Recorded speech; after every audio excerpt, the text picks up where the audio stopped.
For 16 million years, Megalodon was the ocean's undisputed psychopath.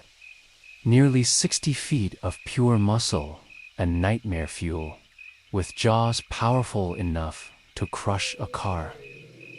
It was the apex predator that made everything in the sea nervous.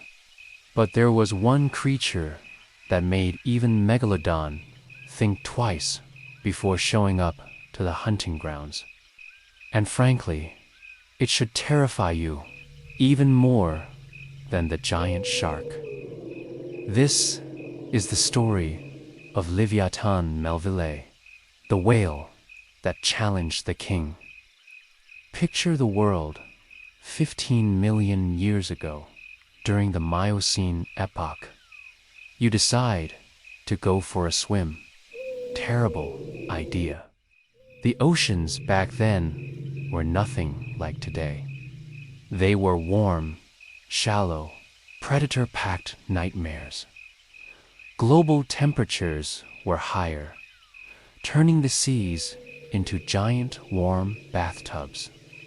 Warm water meant explosions of plankton, which meant explosions of small fish, which meant explosions of big fish. And that meant absolute monsters at the top of the food chain. Evolution had created the perfect prey: baleen whales. These were slow, fat, defenseless swimming buffets, often traveling in predictable groups. Millions of them filled the oceans. If you were a predator, this was heaven, an all-you-can-eat buffet that never closed. And at the very top of this frenzy sat Megalodon. For 16 million years, it had it made. Unlimited food, almost no real competition, and a body built like a living meat grinder. It perfected whale hunting, ambush from below, one devastating bite, then wait for the prey to bleed out. Life was good. Maybe too good. Megalodon became specialized, perfectly adapted to hunt slow, fat baleen whales in warm, shallow waters. It developed habits. It got comfortable. And that comfort would become its weakness. While Megalodon was busy perfecting its routine, evolution was quietly building something entirely different in the same waters. Something that didn't follow the rules. Enter Livyatan melvillei. Right away, you might think just another whale. You would be wrong. This wasn't a gentle giant. This was what happens when evolution looks at the peaceful whale concept and says, no, we're doing something else. First, the name tells you everything. Livyatan comes from the biblical sea monster, Livyatan, and melvillei honors Herman Melville, author of Moby Dick. Scientists basically named it after legends of terror. Its teeth alone are horrifying, up to 36 centimeters long, and present in both upper and lower jaws. Unlike modern sperm whales with small teeth mainly for gripping squid, Livyatan had a full set of massive, conical weapons designed for ripping and crushing. This was a whale built to hunt other whales, at up to 57 feet long and weighing as much as Megalodon. It was in the same weight class, but size was only the beginning. Livyatan had a short, wide, massively reinforced skull with enormous jaw muscles. Its bite could crush bone. Its head was built like a battering ram. Some scientists believe it could even use powerful, focused sound blasts as a weapon, similar to modern sperm whales, but on a terrifying scale. And then there was the brain. While sharks, like Megalodon, ran on instinct and predictable patterns, Livyatan could learn, adapt, remember, and plan. It had advanced echolocation, active sonar that let it scan the entire ocean, detect shapes, and track movement from miles away. Megalodon's favorite ambush tactic suddenly became useless.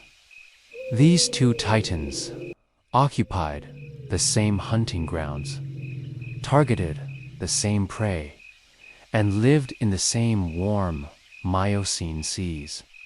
A collision was inevitable. So what would an actual fight between them look like?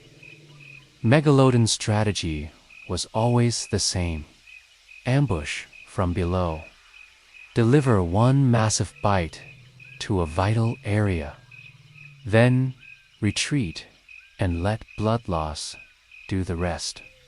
It had worked for millions of years. But Livyatan wasn't slow or panicky. Its echolocation would detect the shark coming. If Megalodon landed a bite, Livyatan's thick blubber and dense muscle could absorb massive damage. And once Livyatan got those foot-long teeth locked onto Megalodon's cartilage skeleton, game over. Cartilage is flexible and lightweight, perfect for speed, but terrible against crushing force. Livyatan's jaws were specifically built to destroy exactly that kind of skeleton. One solid bite, a violent shake, and Megalodon's cartilage would snap like wet cardboard. If the bite didn't finish it, Livyatan could ram at high speed with its reinforced head, or use powerful sound pulses to disorient and injure its opponent. For the first time in 16 million years, Megalodon faced a predator that was bigger in weaponry, smarter in tactics, and equally matched in size. The ocean's food chain had just become a war zone. But here's the final twist that no one saw coming. Both of them eventually lost.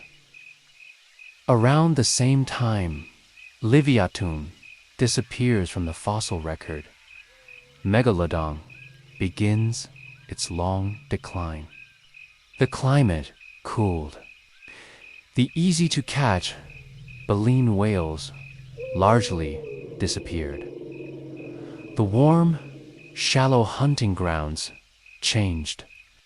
Both super predators were too specialized, too big, and too dependent on an environment that no longer existed. In the end, the oceans belonged to smaller, smarter, more adaptable hunters. Orcas working in coordinated packs, great whites that could survive on whatever was available. The age of the solo giant was over. The story of Megalodon and Livyatan is a powerful reminder. No matter how dominant you are, no matter how perfect your adaptations, change is coming. The only ones who survive are those willing to adapt.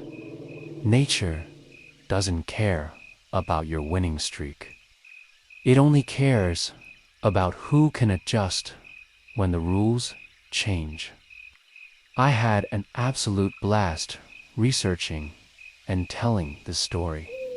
If you enjoyed it, Give the video a like, subscribe, and drop a comment telling me, who do you think would win in their prime?